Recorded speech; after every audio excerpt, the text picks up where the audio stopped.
ሰላም የአፍሪካ መጋቢዎች አንገፉ ነኝ። በአዲስ ዩቲዩብ ቻናል ነው በዚህ ላይ የመጣሁት። ያው ይሄንን ለማታውቁ ሰዎች ምናልባት ቪዲዮ አዲስ ከሆነ ሶር አፍሪካ የሚል በፊት በዶሮ ላይ ፎከስ የሚያደርግ እንደዚሁም ደግሞ ስለ ቢኤስኤፍ በመጀመሪያ የምናወራበት ዩቲዩብ ቻናል ነበር። ይሄንን ዩቲዩብ ቻናል ግን ሙሉ በሙሉ ለብላክ ሶልጀር ፍላይ ጉዳዮች ብቻ የምናወራበት ተደርጎ በአዲስ ሁኔታ ክሬኤት ተደርጓል ወይም ሰርተናል ማለት ነው።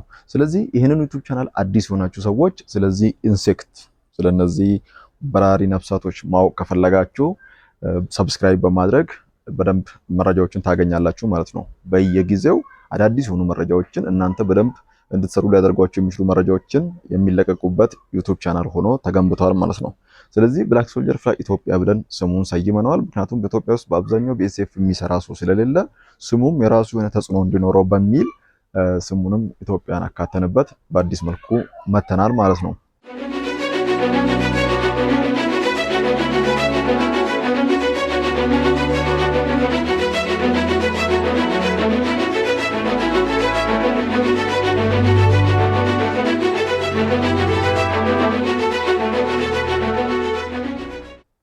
በዛሬ ቪዲዮ ላይ የምናወራው ያው ለረጅም ጊዜ በዶሮ ላይ ነው ስንሰራ የነበረው። ፎከስ ያደረግነው በዶሮ ላይ ነው። አብዛኛዎቻችሁ ቪዲዮዎቻችንም በዶሮ ላይ ነበር እየወጡ የነበሩት።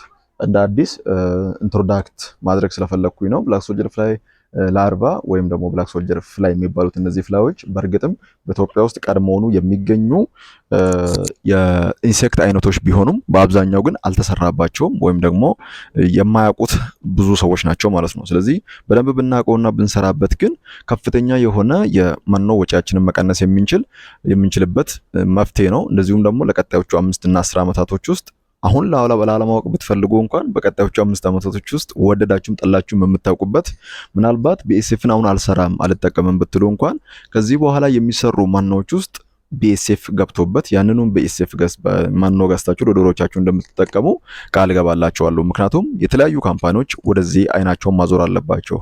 ምክንያቱም በዓለም ላይ ያለው የአሳ ምርት በዓለም ላይ ያለው የፕሮቲን ምንጮች እነ አተር እነዚሁም ደግሞ እንደ አሳ ሌሎች ግብአቶች እጥረት ተፈጥሮ ስላለ አሁንም የመጣው ከፍተኛ የሆነ የመኖ ውድ መሆን ምክንያት እነዚህ ጉዳዮች ናቸው ማለት ነው። ዓለም ላይ መኖ ሲዘጋጅ ውድ ሆኖ ካስቸገሩ ነገሮች ውስጥ ካርቦሃይድሬት ወይም እንደዚህ የበቆሎ ሶርሶች እንደዚህ ፍሩሽካ ምናምን ሳይሆኑ ውድ ሆኖ ያስቸገሩት እነዚህ ትናንሽ ግብአቶች ግን በጣም ኮስት የሆኑ ነገሮች ናቸው ማለት ነው። ስለዚህ ይሄ ቢኤስኤፍ የተባለው ኢንሴክት ለዚህ ከሚያስፈልገው በላይ መፍትሄ ሆኖ የመጣ ነው። ማለትም የሚፈልገው 18% ፕሮቲን ከሆነ በአንድ መኖ ውስጥ ቢኤስኤፍ በውስጡ ያዘው እስከ 40% እስከ 36% ድረስ የድፍድፍ ፕሮቲን መጠንም በውስጡ ይዛል ማለት ነው። እነዚህ በተፈጥሮ አሉ። በኬንያ በኡጋንዳ እና በኢትዮጵያ አካባቢ ወይም ደግሞ ኢኳቶር ላይ ለምንገኝ ሀገራቶች ውስጥ በቀላሉ መስራት የምንችለው በቀላሉ በደንብ አስፋፍተን መጠቀም የምንችለው ጉዳይ ነው። እንደዚሁም ደግሞ ቆሻሻዎችን በመሰብሰብ እነሱን ሪሳይክል በማድረግ መልሰን በመጠቀም ለዶሮቻችን ነፃ የሆነ ወይም ደግሞ ነፃ ባንለውም ምክንያቱም ቢያንስ ቆሻሻ የምናጓጉዙበት ገንዘብ ሊኖር ይችላል።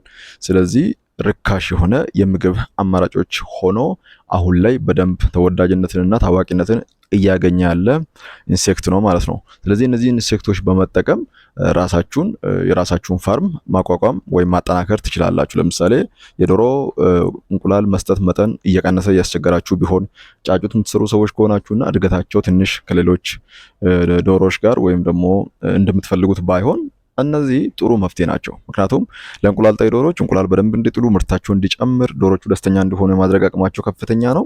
ጫጩት ሲሆኑ ደግሞ ዶሮዎች ላባ እንዲያበቅሉ ክብደታቸው በፍጥነት እንዲጨምር የማድረግ አቅማቸው ከፍተኛ ነው። የስጋ ዶሮ ሲሆን ደግሞ እስከ 80% ድረስ የዶሮን ኮስት ይሸፍናል ማለት ነው። ስለዚህም ዶሮዎች ከሚደርሱበት የ4 ወር ጊዜ ሳሶ ከሆኑ ማለት ነው በ3 ወር እንዲደርሱ ያደርጋል።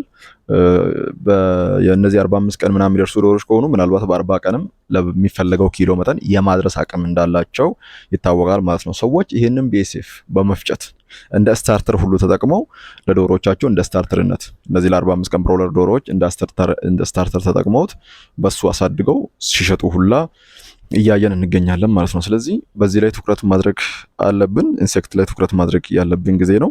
ስለዚህ ይሄ ዩቲዩብ ቻናል ደግሞ በዚህ ላይ ፎከስ አድርጎ ነው የሚሰራው ማለት ነው።